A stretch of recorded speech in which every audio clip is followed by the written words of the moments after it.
تو زمانہ بڑے شوق سے سن رہا تھا، زمانہ بڑے شوق سے سن رہا تھا، ہم ہی سو گئے داستان کہتے کہتے۔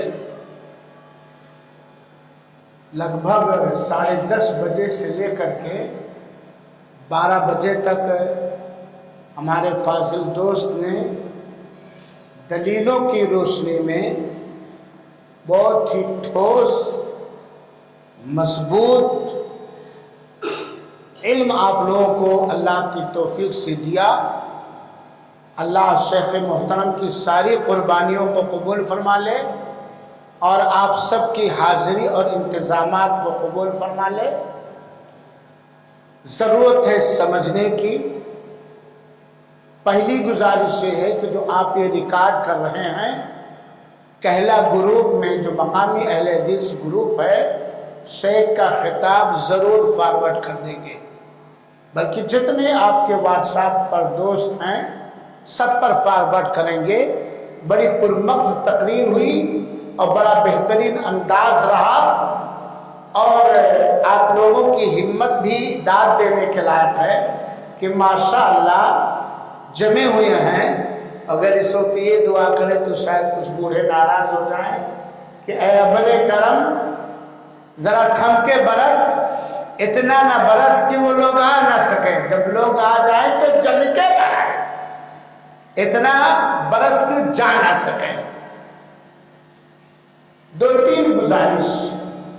جس طرح آپ لوگوں نے آج کا یہ پروگرام سجایا ہے، ہمت کر کے ہر مہینے میں پروگرام کیجیے،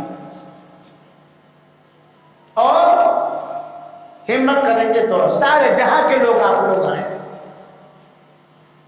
دوسری بات، میرے نوجوانوں، میرے کہلا کے دوستوں، خاص طور پر کہلا والوں سے اپیل کرنا چاہتا ہوں کہ میں یہاں آتا ہوں جمعے کے دن یہ بھیڑ نہیں رہتی ہے، یہ کمی ہے، کیونکہ اس ممبر سے اور اس اسٹیج سے آپ کو اوریجنل سونا ملے گا، ڈپلیکیٹ نہیں ملے گا۔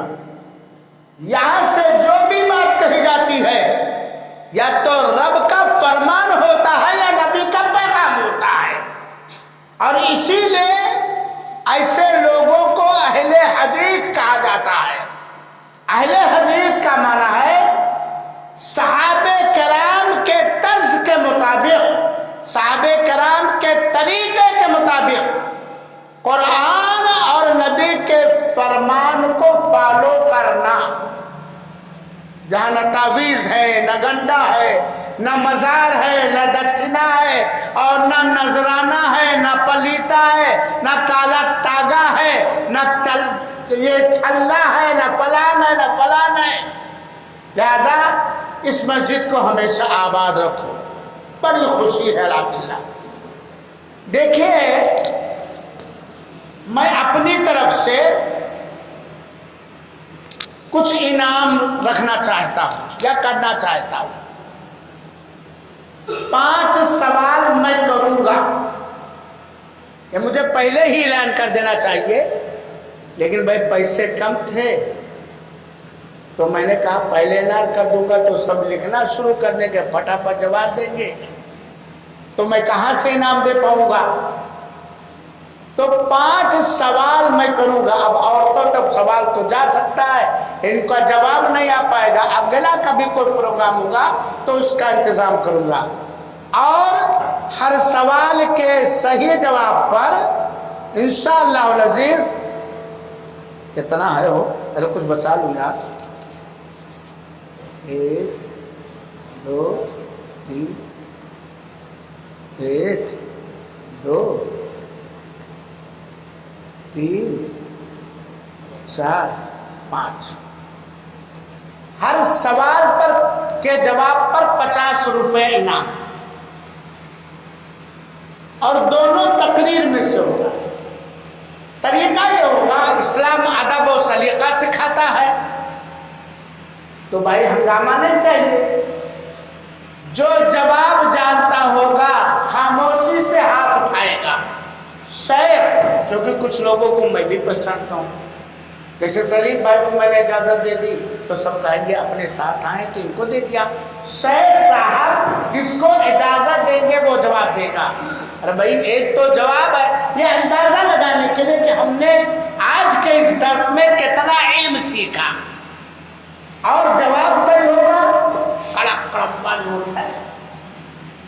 بھائی 50 روپے معمولی ہوگا, ہم جیسے غریب مولویوں کے لیے 50 لاکھ کے برابر ہے, اور انعام تو 50 کروڑ کے برابر ہے الحمدللہ الحمدللہ. تو سوال ہاتھ اٹھائیے گا جو جانتے ہیں, مولانا جنہیں اجازت دیں گے وہی جواب دے گا. کروں پہلا سوال, نبی کے آنکھوں کی ٹھنڈک کس عبادت کے اندر ہے؟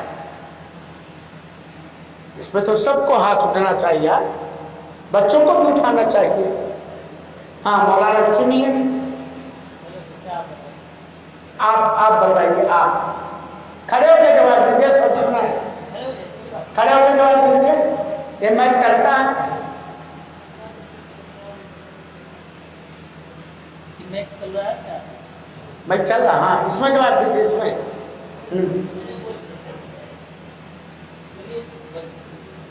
کھڑے ہو کے بولو, کھڑے ہو کے بولو. یہ مقصد یہ ہے کہ امت اہل حدیث سے شرم و حیا کو دور کرنا, تاکہ وہ قرآن و حدیث کی تبلیغ کیسے کریں گے بھائی. ہاں کھڑے ہو کے بولیے. جزاکم اللہ خیر, ماشاءاللہ. جعلت قرۃ عینی فی الصلاۃ. اور سوال میں جہاں ان کی ہمت بڑھانا ہے, اے نوجوانوں, اے بزرگوں, اے عورتوں, سن لو, نماز نبی کی آنکھوں کی ٹھنڈک ہے. تو کیا کرنا چاہیے؟ کوئی جواب دے سکتا؟ نہیں پڑھنا چاہیے, نہیں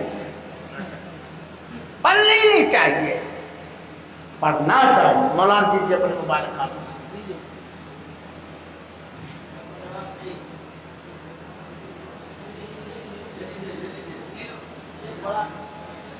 دوسرا سوال آسان, بوڑھے بھی ہاتھ اٹھاؤ, فرماؤ نہیں, 50 روپے کی نوٹ اللہ کے فضل سے.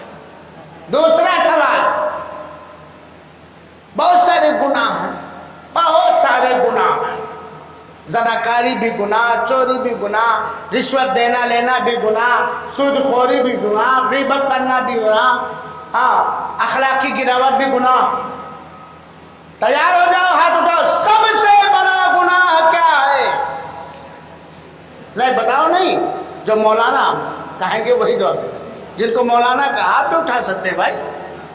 ہاں اٹھائیے, ذرا کس کے اٹھائیے بھائی. آؤ بیٹا جواب دو. ہاں یہاں مائک میں جواب دو. آؤ آپ, ہاں ماشاء اللہ,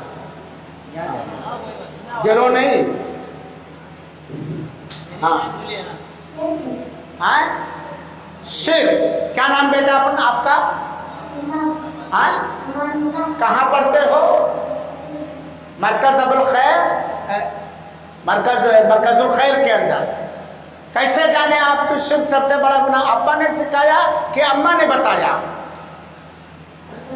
ابا نے بتایا, امی کو اور بتانا چاہیے. اس کے بعد بڑا گناہ کیا؟ دیجیے مولانا. ماشاءاللہ ماشاءاللہ, مبارک ہو مبارک ہو. اللہ تعالیٰ آپ کو کامیاب حافظ بنائے. بڑا شریف اور سنجیدہ یہ لڑکا ہے, 3 مہینے سے میں جانتا ہوں, اور قرآن حفظ کرتا. ماشاءاللہ بیٹا, مبارک مبارک.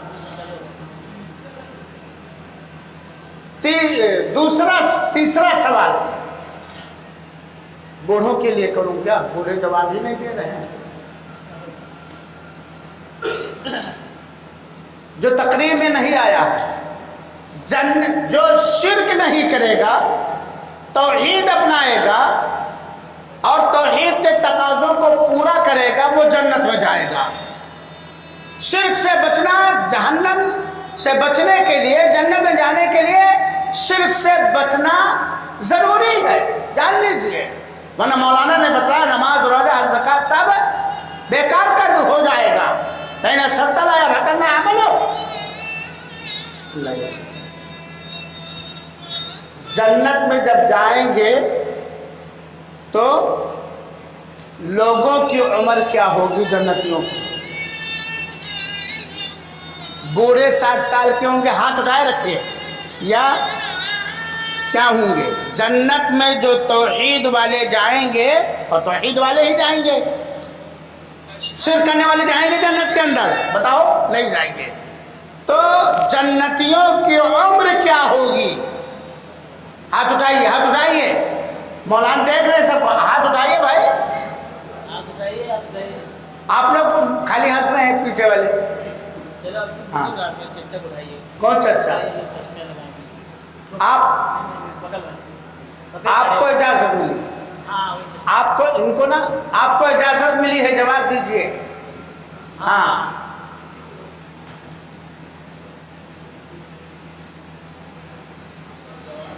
سب جوان ہوں گے، سب 32-33 سال کی عمر ہوگی. صحیح جواب ہے. تو اے لوگوں، اگر جوانی کا ابدی اور ہمیشہ ہمیش کا لطف، مزہ، منورنجن اٹھانا چاہتے ہو تو توحید کو اپنا لو، توحید کے تقاضوں کو اختیار کر لو، شرک کو چھوڑ دو، شرک سے توبہ کر لو، اور شرک والوں کے ساتھ اٹھنا بیٹھنا بھی چھوڑ دو. اللہ کی انہیں دعوت دینی ہے. بہت مناسب جواب یہ. اللہ ہمیشہ آپ کو جوان رکھے اور آپ کی محنتوں کو قبول فرما لے.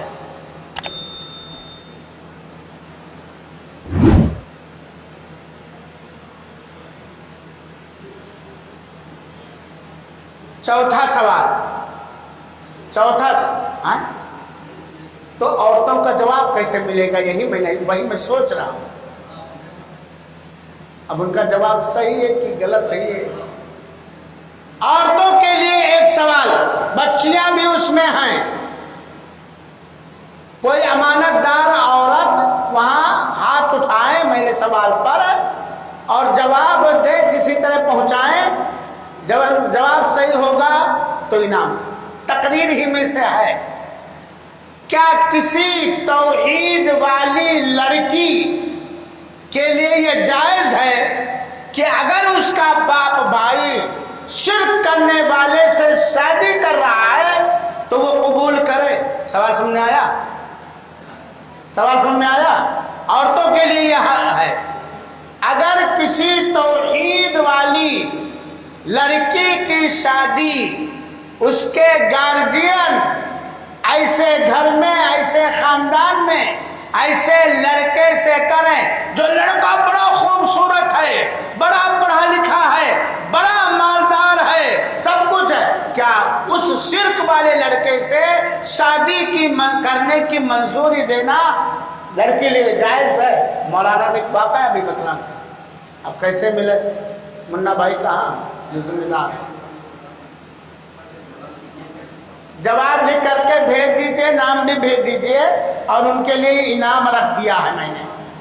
ہاں، جواب آئے گا جب تک انعام دے دیا جائے گا. نام جواب دینے والے کا لکھ دے اور جواب بھی لکھ دے کہ جائز ہے کہ ناجائز. آخری سوال کسی پروگرام کی تقریر کے تعلق سے. مولانا نے بہت کچھ بیان کیا جو عورتوں کے اندر اکثر رائج ہے اور مردوں کے اندر بھی وہ چیز ہے. کیا کسی مرد کے لیے یہ مناسب ہے کہ اگر اس کی عورت شرک والا کام کر رہی ہے، تعویذ ہے، گنڈا ہے، ٹیکا ہے، کالا دھاگا ہے، وغیرہ وغیرہ، تو کیا شوہر کے لیے جائز ہے کہ اس پر چپ رہے؟ بیوی ناراض نہ ہو جائے، رات میں پیر نہیں دبائے گی، کھانا نہ دے گی، کیا شوہر کے لیے جائز ہوگا؟ ہاتھ اٹھائیے بھائی.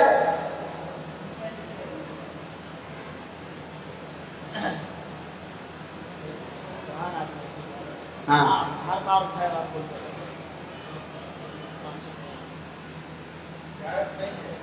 جائز نہیں ہے. یہ سوال میں نے کیوں رکھا؟ انعام دے رہے ہیں. یہ سوال میں نے کم رکھا. آپ لوگ مرد ہو کہ مردلی؟ آپ کے گھر میں شرک ہو رہا ہے، آپ کی عورتیں مزار اور درگاہوں پر جا رہی ہیں جہاں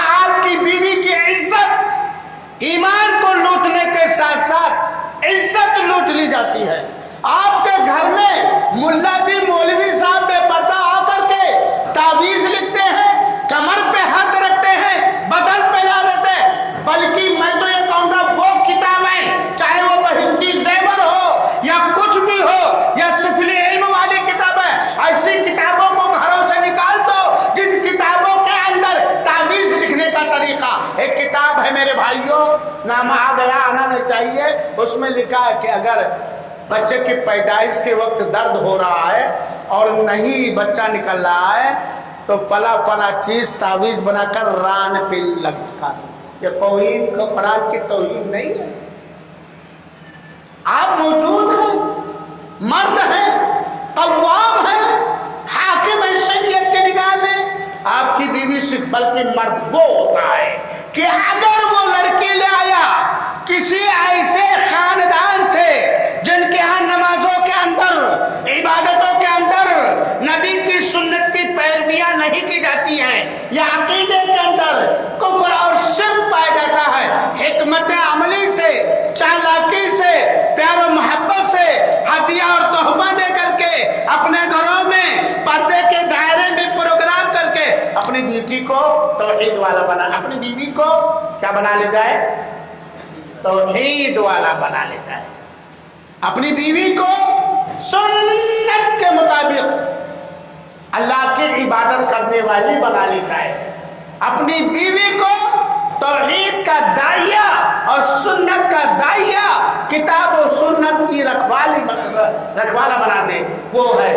تو آئیے صاحب, ہو گئے گا. عورتوں میں سے جواب ہے کہ لڑکی کا نام درخشاں ہے, اس نے کہا کہ لڑکی انکار کر سکتی ہے. جواب درخشاں نے دیا ہے کہ اگر ابا اما بھیا شرک کرنے والے کے ہاں شادی کریں تو لڑکی انکار کر سکتی ہے. جواب ادھیرا, لڑکی کے اوپر واجب ہے کہ انکار کر دے. سن لو میرے بھائیوں, سن لو میرے بہنوں, لڑکی کے اوپر واجب ہے کہ وہ انکار کر دے. ابا میں پوری زندگی کنواری بیٹھی رہوں گی اپنی عزت و عصمت کی حفاظت کرتے ہوئے, لیکن میں ایسے شخص کی بیوی نہیں بن سکتی ہے جو سب سے بڑا گناہ کرنے والا ہو, جس کے نطفے سے ہمارے پیٹ میں مشرک پیدا ہو. بالکل. اور ہمیں یہ خیال رکھنا چاہیے, بہت سارے لوگ کہتے ہیں کہ چلو شرک و بدعت کرنے والے کے گھر سے ہم لے آئیں گے اور ہم صحیح راستے پر اس کو ڈھال لیں گے. کون سے راستے پر ڈال, ہم جیسا جلاد مولانا جیسا جلاد مولوی ہو تبھی یہ درگاہ مزار والوں کو اور ان لوگوں کو ڈھال پائے گا.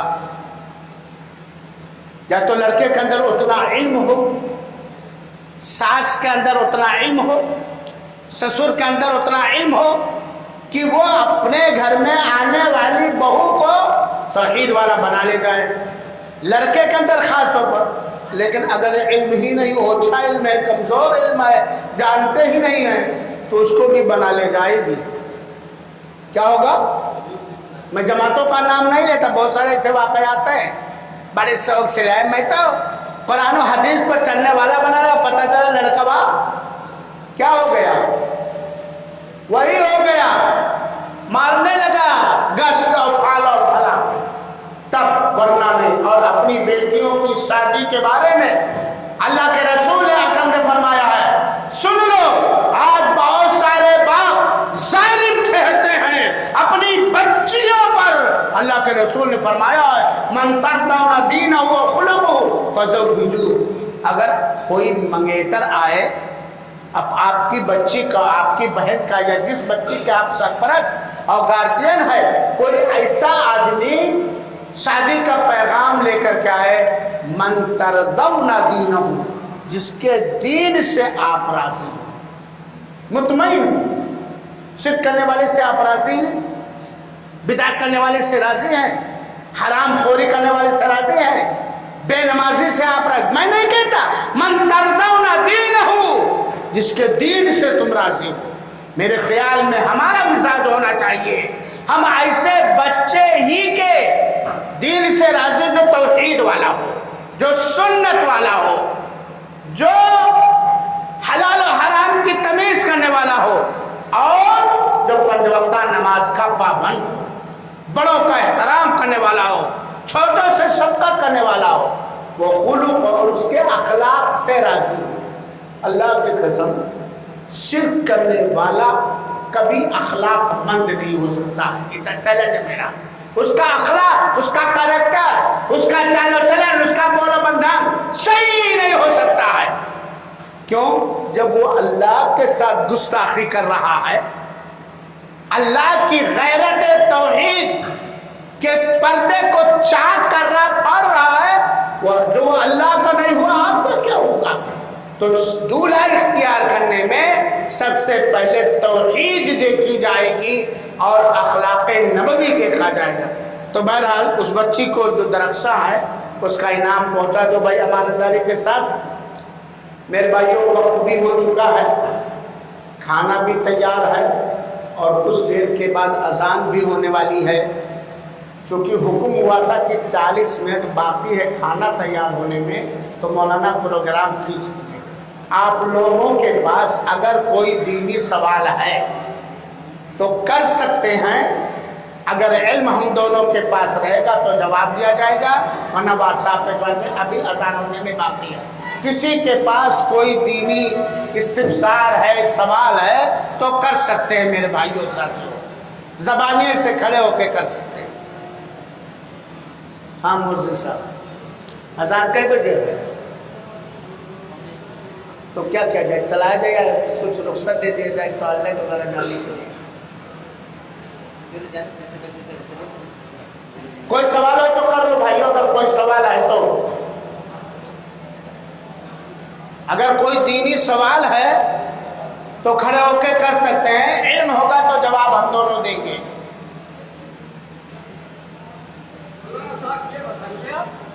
جو لڑکے سب رکھتے ہیں اس کے لیے آپ کیا ہوتا ہے؟ ویسے ہر وقت جو لڑکے سب رکھتے ہیں اس کے لیے آپ ہدایت کرتے ہیں۔ بیٹھیے بیٹھیے۔ چاچا کا ایک اعتراض ہے، اب اعتراض صحیح ہے کہ غلط ہے عمر کے حساب سے میں کچھ نہیں کہہ رہا ہوں۔ ننگے سر رہنا جائز، درست، حلال ہے۔ ایک مرد کے لیے اتنا کپڑا پہننا فرض اور واجب ہے جس سے اس کا بدن ڈھکا جا سکے، بدن کا وہ حصہ جس کے ڈھکنے سے ہی پردہ ہوگا، یہ واجب ہے۔ ارے ان کا جواب پہلے دے دوں، وہ کہیں کاکوری میں گھوم رہے تھے، وہ بیچارے کاکوری چلے گئے تھے۔ ہمارے اوپر فرض ہے کہ جس سے بدن کا وہ حصہ جس کے ڈھکے بغیر بے پردگی ہو جائے گی، بے حیائی ہو جائے گی، اس کا ڈھکنا فرض اور واجب۔ اور یہی حال عورتوں کا، اگر وہ گھر میں ہے تو، اگر باہر ہے تو ان کو پورا ڈھکنا۔ تو مرد کے لیے نماز ہو یا غیر نماز ہو، سر کھول کے رہنا جائز اور درست۔ یہ شرعی مسئلہ، سماجی مسئلہ، چونکہ جس ماحول میں ہم ہیں، جہاں کا شریف ماحول ٹوپی لگاتا ہے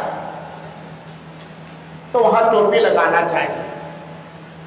جس ماحول میں ہے، جہاں کا ماحول اور سماج ٹوپی لگاتا، افریقہ میں چلے جاؤ سب ننگے سر رہتے ہیں، سب ننگے سر، وہ تو بیچارے ٹوپی جانتے ہی نہیں۔ انڈونیشیا میں چل جاؤ مسجد میں سب ٹوپی لگا کر کے آتے ہیں۔ تو ہم جس ماحول میں ہیں، نماز میں خاص طور پر عام حالات میں ٹوپی لگانا چاہیے، لیکن ٹوپی پہنانا نہیں چاہیے۔ ٹوپی لگا کر، ٹوپی پہن کر کسی کو ٹوپی نہیں پہنانا چاہیے۔ آپ کے لکھنؤ کی یہ بھاشا ہے سلیم بھائی، تو لگا ٹوپی دراصل ہمارے بر صغیر کے اندر شریف سنجیدہ لوگوں کے ایک لباس مانا گیا ہے، شریعت میں اس میں کوئی حکم نہیں ہے۔ هذا ما عندي والله اعلم بالصواب۔ کیا سوال تھا؟